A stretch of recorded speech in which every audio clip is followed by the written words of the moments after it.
আলহামদুলিল্লাহ সুম্মা আলহামদুলিল্লাহ। লাখো কোটি শুকরিয়া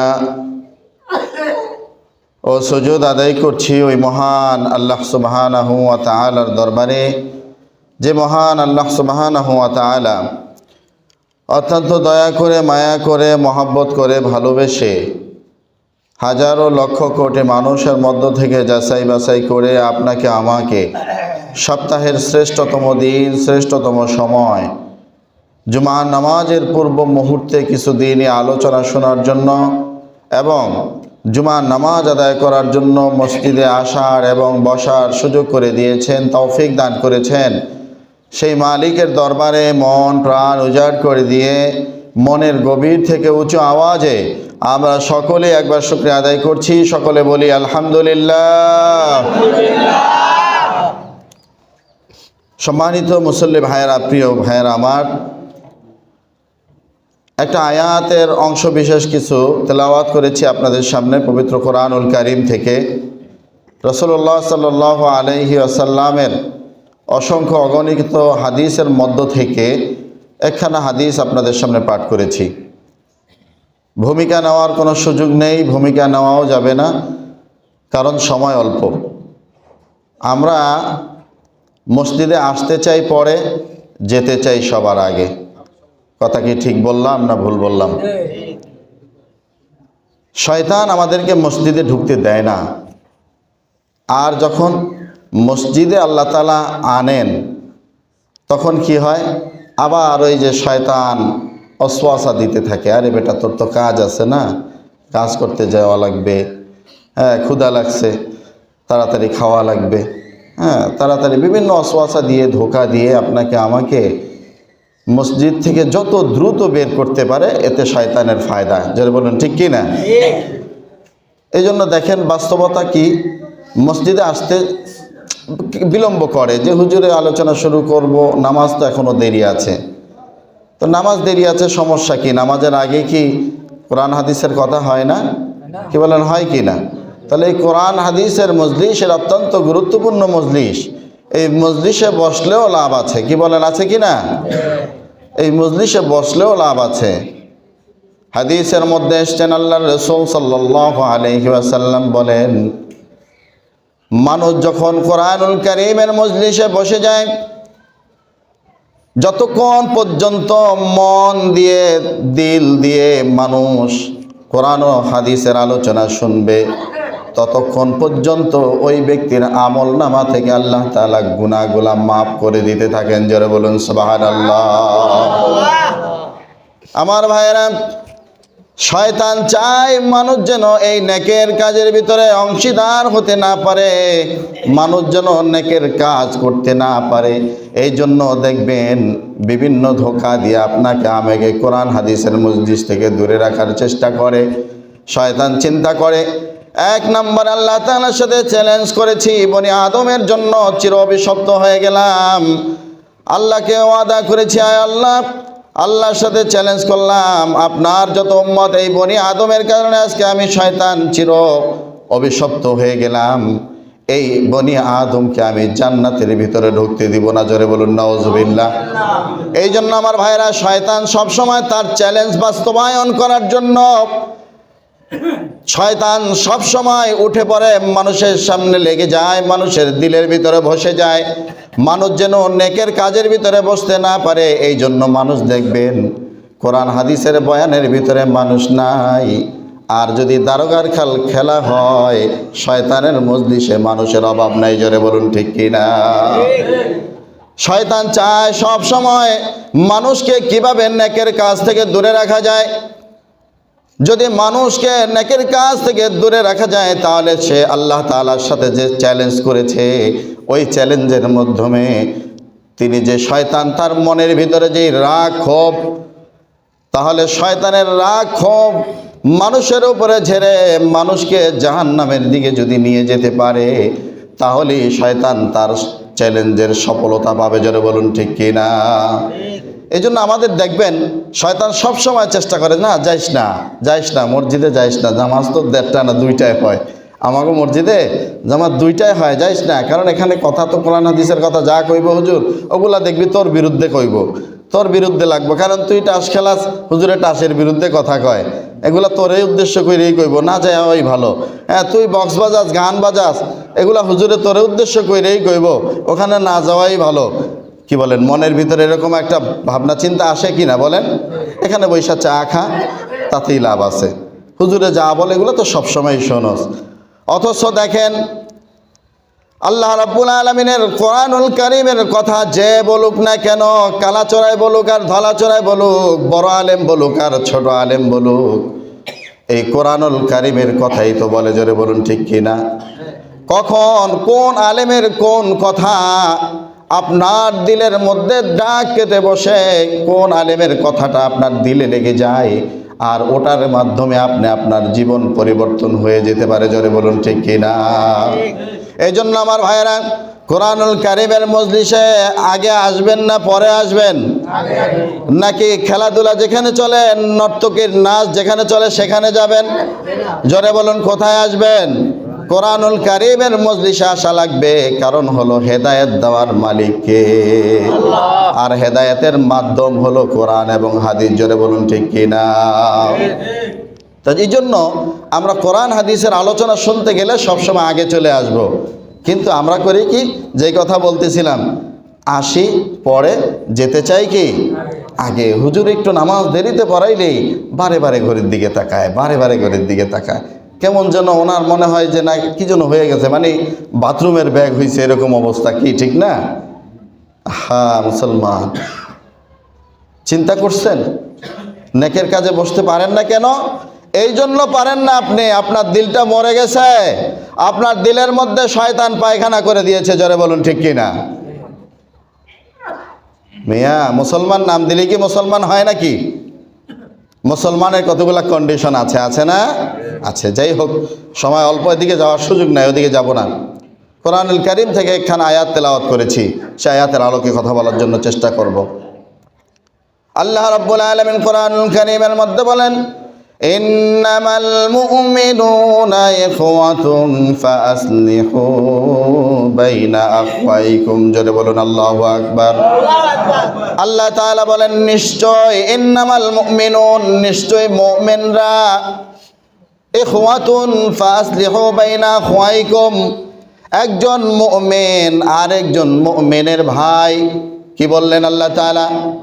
নিশ্চয় মুমিনরা একজন মুমিন আর একজন মুমিনের ভাই। তাহলে আল্লাহ তাআলা কি সত্য বলেছেন না মিথ্যা বলেছেন? আল্লাহ তাআলার কোরআনের আয়াত কি সত্য না মিথ্যা? কেমনে বুঝলাম সত্য? কারণ আল্লাহ তাআলা এই কোরআনুল কারীমের প্রথমেই বলেছেন, জালিকাল কিতাবু লা রাইবা ফি, জোরে বলুন আল্লাহু আকবার। এই কোরআনের মধ্যে কোনো পার্থক্য নাই, কোনো ভুল নাই।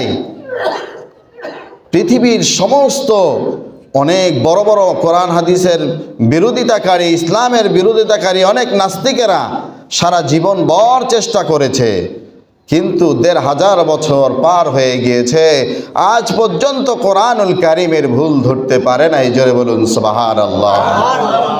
তাহলে যদি আল্লাহ তাআলার এই কোরআনুল কারীমের মধ্যে বড় বড় পণ্ডিতরা এত কিছু আবিষ্কার করে, বিমান আবিষ্কার করে, হেলিকপ্টার আবিষ্কার করেছে, রকেট আবিষ্কার করেছে, এমনকি দুনিয়ার মানুষ এখন চাঁদের দেশে যেও বাড়ি করার চিন্তা ভাবনা করতেছে, জোরে বলুন ঠিক কিনা? এত কিছু পারল, যারা এত কিছু পারে, যদি কোরআনের মধ্যে ভুল থাকতো তাহলে ভুল ধরতে পারতো কি পারতো না? অবশ্যই কোরআনুল কারীমের মধ্যে ভুল ধরতে পারতো, কিন্তু কথা হলো যে আল্লাহ তাআলা বলেছেন যে যালিকাল কিতাবু লা রাইবা ফি, এই কোরআনুল কারীমের মধ্যে কোনো ভুল নাই, জোরে বলুন সুবহানাল্লাহ। অতএব কোরআনুল কারীমের মধ্যে ভুল নাই। এই জন্য আমি আয়াতটা তেলাওয়াত করেছি আমার ভাইয়েরা। গত সপ্তাহে আলোচনা করেছিলাম কোন বিষয়ে, মনে আছে আপনাদের? কোন বিষয় বলেন তো? ভুলে গেছেন? সব সময় বলি সাবধান থাকেন, জিজ্ঞেস করতে পারি যে গত সপ্তাহে কি আলোচনা হয়েছিল। এখন আপনার মনেই নেই, তা আপনি আমল করবেন কেমনে? গত সপ্তাহে কি আলোচনা করেছি সেটা মনেই নাই, আমল করবেন কিভাবে? একটা জিনিসের উপর আমল করতে গেলে তো সেটা মনে থাকা লাগবে, ব্রেন্ডে থাকা লাগবে, নাকি ভাই? থাকা লাগবে কি না? ব্রেন্ডে নাই। ভুলে গেছেন সবাই? কেউ বলতে পারবেন 10 টাকা পুরস্কার দেবো? কেউ বলতে পারেন না। গত সপ্তাহে প্রতিবেশীর হক সম্পর্কে আলোচনা করেছিলাম, মনে আছে আপনাদের? প্রতিবেশীর হক সম্পর্কে আলোচনা করেছিলাম কিনা? তাহলে আজকের আলোচনাটা কি হবে? আজকের আলোচনা হবে মুসলমান, একজন মুসলমানের প্রতি আরেকজন মুসলমানের 6টা হক আছে। কয়টা হক আছে ভাই? 6টা হক আছে। কেন একজন মুসলমানের প্রতি আরেকজন মুসলমানের হক? হক বলতে কি বোঝেন একটু চিন্তা করার বিষয়। দেখেন আমার ভাইয়েরা, বাবার প্রতি সন্তানের হক আছে, আবার সন্তানের প্রতিও বাবার হক আছে, স্বামীর প্রতি স্ত্রীর হক আছে, আবার স্ত্রীর প্রতিও স্বামীর হক আছে না নাই? ঠিক তেমনি ভাবে আল্লাহ রাব্বুল আলামিন হাদিসের মধ্যে রাসূলুল্লাহ সাল্লাল্লাহু আলাইহি ওয়াসাল্লাম মুসলিম শরীফের 2162 নম্বর হাদিসখানা, হাদিস নাম্বার খুলে দেখবেন। রাসূলুল্লাহ সাল্লাল্লাহু আলাইহি ওয়াসাল্লাম বলেন যে একজন মুসলমানের প্রতি আরেকজন মুসলমানের 6টা হক আছে। কয়টা? জোরে বলুন, কয়টা? একজন মুসলমানের প্রতি আরেকজন মুসলমানের 6টা হক। আলোচনা শোনা যাবে কিনা? বলবো কিনা নাকি বন্ধ করে দিব? বলবো। তাহলে একজন মুসলমানের প্রতি আরেকজন মুসলমানের হক কয়টা? কেন হক হলো? কারণ হলো ভাইয়ের প্রতি ভাইয়ের হক আছে। আল্লাহ তাআলা কোরআনুল কারীমের মাধ্যমে জানায় দিলেন, ইন্নামাল মুমিনুনা ইখওয়াতুন ফাআসলিহু বাইনা আখওয়াইকুম। একজন মুসলমানের প্রতি আরেকজন মুসলমান যেমন একজন ভাই, ভাই যেমন।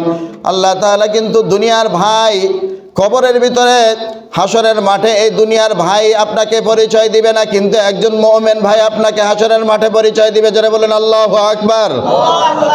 দুনিয়ার ভাইয়ের কোনো হাসরে হিসাব হবে না, কিন্তু ওই মুমিন আরেকজন মুমিন ভাই সেই দিন এই ভাই বলবে, ভাই রে আজকে তুমি কেন জাহান্নামে চলে যাও? অথচ একই মসজিদে নামাজ পড়তাম। ভাইরে তুমি আজকে জাহান্নামে যাচ্ছ, অথচ একই বাজারে বাজার করতাম। ওই মুসলমান ভাই যদি নেককার হয় তাহলে ওই মুসলমান ভাই তাকে ভাই বলে সম্বোধন করবেন। জোরে বলুন আল্লাহু আকবার। অথচ দুনিয়ার মা বাবা সেই দিন পলায়ন করবে। আহারে যদি ওই যে আমার সন্তানকে দেখা যায়, যদি এই সন্তানের পরিচয় দেই তাহলে আমার কাছে নেক চাইবে। আজকে হাসরের ময়দানে আমি বাঁচবো কিনা জানি না।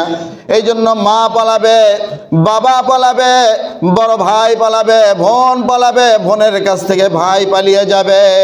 হাসরের ময়দানে দুনিয়ার কোনো মানুষ, দুনিয়ার যত আপনজন আছে তারা কিন্তু হাসরের ময়দানে আপনাকে আমাকে পরিচয় দিবে না। এই জন্য আল্লাহ তাআলা বলেন, ইন্নামাল মুমিনুনা ইখওয়াতুন ফাআসলিহু বাইনা আখওয়াইকুম। একজন মুমিন আরেকজন মুমিনের ভাই। একজন মুমিন আরেকজন মুমিনের কি ভাই? যারা বলুন কি ভাই। এই জন্য কবি বলেন, বন্ধু তোমার পা কেটে গেলে ব্যথা হয় কেন বুকে? বন্ধু তোমার ভাই মরে গেলে তুমি কাঁদো কোন শোকে? বলবো বন্ধু পাগল তুমি, বোঝো না কি এসব কথা? যে কোনো অঙ্গে লাগলে আঘাত, সর্ব অঙ্গে ব্যথা। জোরে বলুন ঠিক কিনা? দেখবেন পা কেটে গেছে, মনটা বড় মলিন, সব সময় হাস্যোজ্জ্বল মানুষ, হাসি খুশি থাকে। কিরে ভাই, কখনো তো আপনার মুখ অন্ধকার দেখি না, মুখ বেজার দেখি না, মুখটা কেন মলিন, মুখে কেন হাসি নাই? কি বলেন, হয় কি হয় না?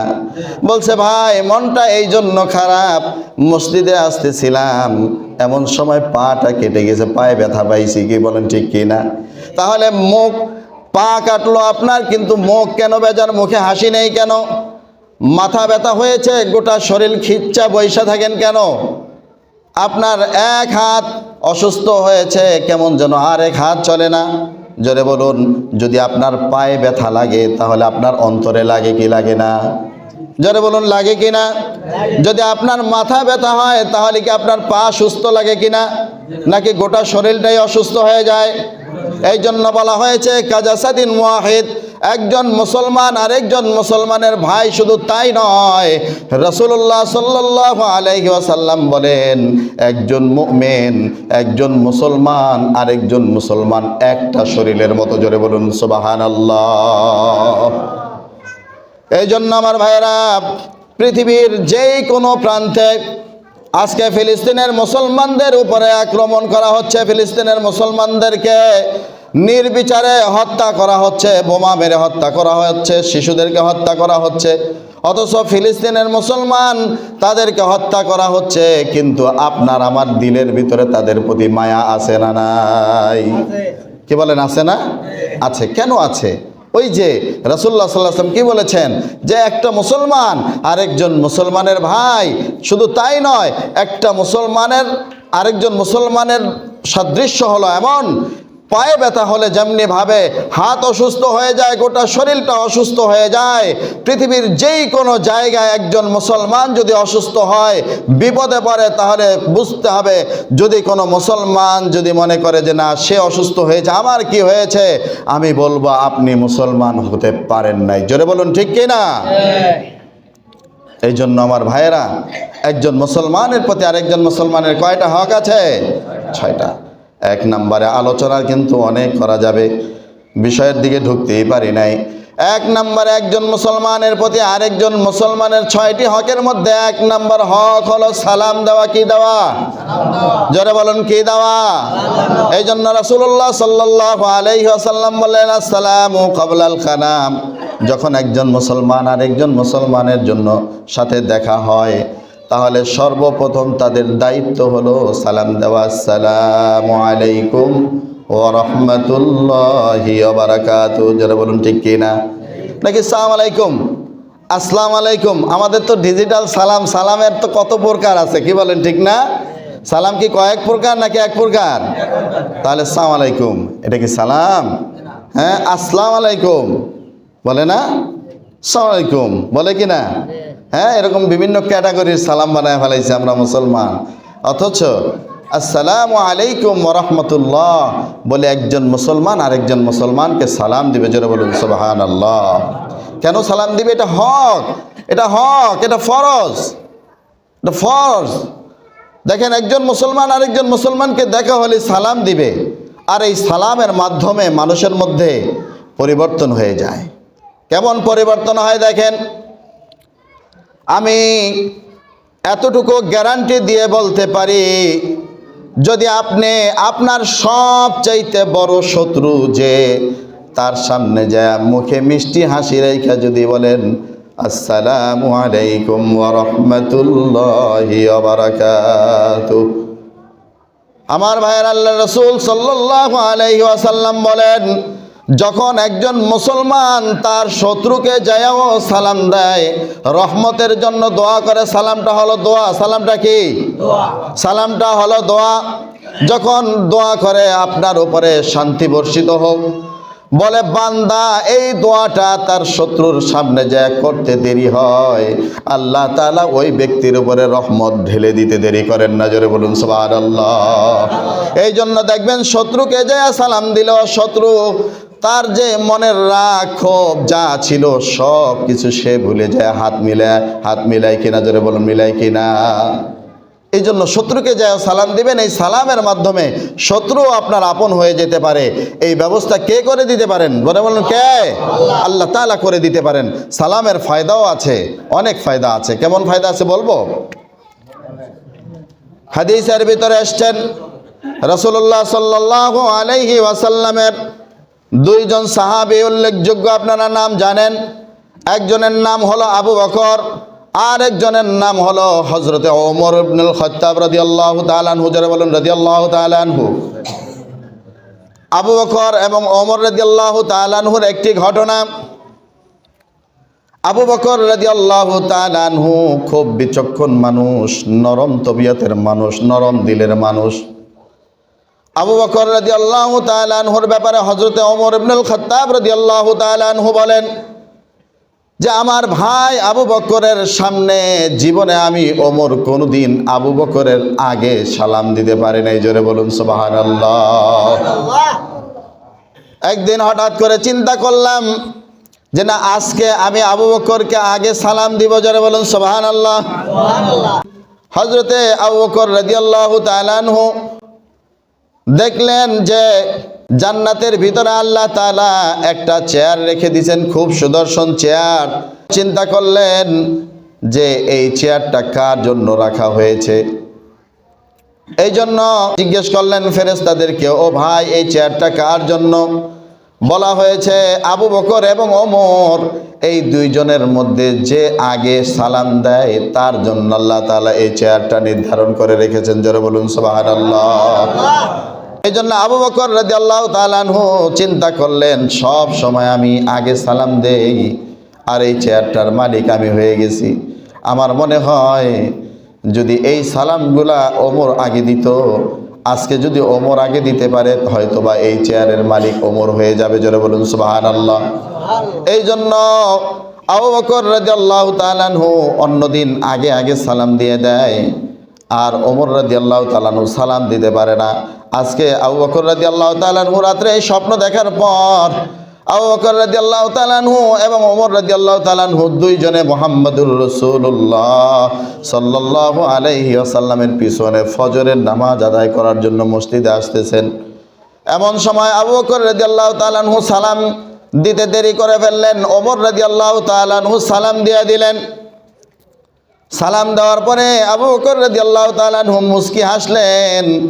ওমর রাদিয়াল্লাহু তাআলা আনহু জিজ্ঞেস করলেন, ও আবু বকর, জীবনভর বহুত চেষ্টা করেছি, আপনাকে আগে সালাম দিতে পারি নাই, আজকে আপনাকে আগে সালাম দিয়েছি, আবার সালাম দেওয়ার পরে আপনি মুস্কি হাসলেন, কি কারণটা কি জানতে চাই।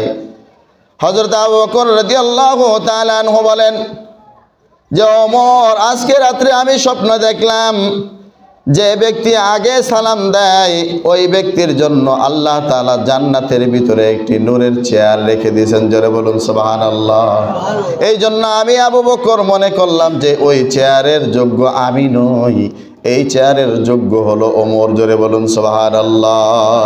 আবু বকর, ও ওমর, আজকেও তুমি আগে সালাম দিতে পারতা না, কিন্তু আমি তোমাকে সালাম দেওয়ার সুযোগ করে দিয়েছি, এই জন্য তুমি সালাম দিতে পেরেছো, জোরে বলুন সুবহানাল্লাহ।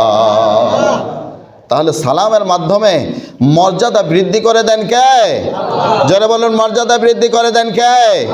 আল্লাহ তাআলা। তো এই জন্য একজন মুসলমানের প্রতি আরেকজন মুসলমানের 6টি হকের মধ্যে সর্বপ্রথম হক কি ভাই? একজন মুসলমান আরেকজন মুসলমানকে দেখলে কি করবে? সালাম দিবে।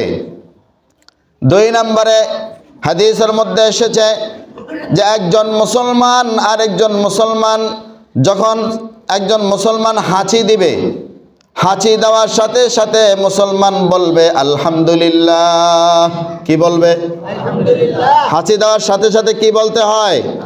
জোরে বলুন, আপনারা বলেন কি বলেন না? তাহলে হাঁচি দেওয়ার সাথে কি বলি বলেন তো?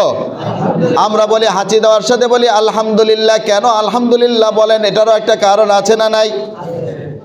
এই যে আলহামদুলিল্লাহ বললেন আপনি হাসি দেওয়ার পরে, সাথে সাথে ওয়াজিব হয়ে যায় যে ব্যক্তি আপনার এই হাসি দেওয়ার পরে আলহামদুলিল্লাহ শুনলেন, ওই ব্যক্তি যদি মুসলমান হয় তাহলে তার উপরে ওয়াজিব হয়ে যায় ওই ব্যক্তি যেন বলেন ইয়ারহামুকাল্লাহ, জোরে বলুন সুবহানাল্লাহ। তৃতীয় আরেকজন মুসলমান যদি দেখে ওই ব্যক্তি ইয়ারহামুকাল্লাহ বলছে, তাহলে ওই ব্যক্তি আবার দোয়া করবে ইয়াহদিকুমুল্লাহু ওয়া ইউসলিহ বালাকুম, জোরে বলুন সুবহানাল্লাহ। কেন হাসি দিলে আলহামদুলিল্লাহ বলতে হয় জানেন? বলবো? আপনার আমার আদি পিতার নাম কি? জোরে বলেন, নাম কি? এটাও ভুলে গেছেন, বাবার নাম জানেন না। তাহলে আদি পিতার নাম কি? হযরতে আদম আলাইহিস সালাতু ওয়াস সালাম। আদম আলাইহিস সালাতু ওয়াস সালামের শরীরটা লম্বা ছিল কত? বর্ণনায় এসেছে 120 হাত। কত? জোরে বলুন, কত হাত? 120 হাত। আল্লাহ রাব্বুল আলামিন আদম আলাইহিস সালাতু ওয়াস সালামকে সৃষ্টি করবেন, পৃথিবী থেকে মাটি নিলেন, তারপরে আদম আলাইহিস সালাতু ওয়াস সালামকে সৃষ্টি করলেন। অনেক বড় ঘটনা, সেই দিকে যাওয়ার সুযোগ নাই, সংক্ষেপে শেষ করে দিচ্ছি, টাইমও শেষ। আদম আলাইহিস সালাতু ওয়াস সালামের 120 হাত দেহ, তার যেই কায়াটা, তার দেহ মুবারকটা, পুরা শরীরটা আল্লাহ তাআলা ফেরেশতাদেরকে দিয়ে বানিয়েছেন, জোরে বলুন সুবহানাল্লাহ। আর ফেরেশতাদেরকে বললেন, ও ফেরেশতারা খবরদার, আদমের এই গলা থেকে এই মুখমণ্ডল তোমরা, এই মাথার এই উপরের অংশ তোমরা বানা। জোরে বলুন সুবহানাল্লাহ। বলেন আদমের এই যে চেহারা মোবারক, এটা আমি আল্লাহ তাআলা আমার কুদরতি হাত দ্বারা আমি আল্লাহ তাআলা বানাবো। জোরে বলুন সুবহানাল্লাহ।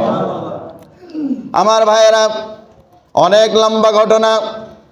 আদম আলাইহিস সালাতু ওয়াস সালামের যখন আল্লাহ তাআলা চেহারা মোবারক তার দেহের ভিতরে দিলেন, এই দেহের সাথে লাগিয়ে দিলেন, আল্লাহ তাআলা বানালেন। এই জন্য আল্লাহ তাআলা বলেন, আমি দুনিয়ার মানুষকে সবচাইতে সুন্দর করে বানিয়েছি। জোরে বলুন আল্লাহু আকবার।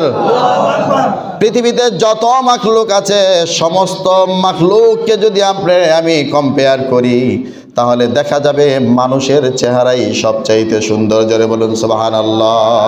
পৃথিবীতে যত সুন্দর প্রাণী হোক না কেন, এই পৃথিবীতে সবচাইতে কালো মানুষ হলো আফ্রিকার সেই মানুষগুলা। জোরে বলুন ঠিক কিনা? উগান্ডার সেই মানুষগুলা, তাদেরকে দেখেন, পৃথিবীর সবচাইতে সুন্দর প্রাণীটাও যেমন সুন্দর, তার প্রশংসা করি, কিন্তু ওই যে আফ্রিকার জঙ্গলের ওই কালো মানুষগুলার চাইতে কিন্তু সুন্দর না। জোরে বলুন ঠিক কিনা? এই জন্য আমার ভাইয়ের, আল্লাহ তাআলা আদম আলাইহিস সালাতু ওয়াস সালামকে যখন তার চেহারা মুবারক বানালেন, চেহারা মুবারক বানানোর পরে আদম আলাইহিস সালাতু ওয়াস সালামের দেহের ভিতরে যখন রূহ দিয়া দিয়েছেন, কি দিয়া দিয়েছেন?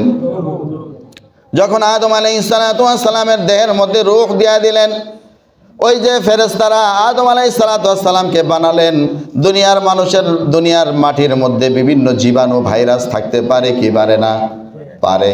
আদম আলাইহিস সালাতু ওয়াস সালামকে যখন সৃষ্টি করলেন, সৃষ্টি করার পরে তার রূহটা যখন ফুঁকে দিলেন, তার দেহের মধ্যে দিয়া দিলেন, ওই রূহটা দেওয়ার সাথে সাথে আদম আলাইহিস সালাতু ওয়াস সালামের একটা হাঁচি এসেছিল। হাসি আসার সাথে সাথে আদম আলাইহিস সালাতু ওয়াস সালাম বললেন আলহামদুলিল্লাহ। আজকে বিজ্ঞান কি বলে দেখেন, বিজ্ঞান কি বলে যে একটা মানুষ যখন হাঁচি দেয়, ওই হাঁচির সাথে সাথে মানুষের শরীরের মধ্যে সারাদিনের জমে থাকা যত জীবাণু আছে, সমস্ত জীবাণুগুলা ওই হাঁচির মাধ্যমে দেহ থেকে বের হয়ে যায়। জোরে বলুন সুবহানাল্লাহ। এখন আপনার শরীর থেকে যদি হাসি দেওয়ার কারণে জীবাণু বের হয়ে যায়, আপনি কি আলহামদুলিল্লাহ বলবেন না নাউজুবিল্লাহ বলবেন? তাহলে হাসির মাধ্যমে আপনার শরীরের উপকার হয়েছে না ক্ষতি হয়েছে? একটা মুসলমান ভাই, তার দেহ মুবারক থেকে জীবাণু ঝরে গেল, আর ওই মুসলমানটা জীবাণু ঝরে যাওয়ার কারণে সে পড়বে কি? জোরে বলুন, কি পড়বে? আলহামদুলিল্লাহ বলবে।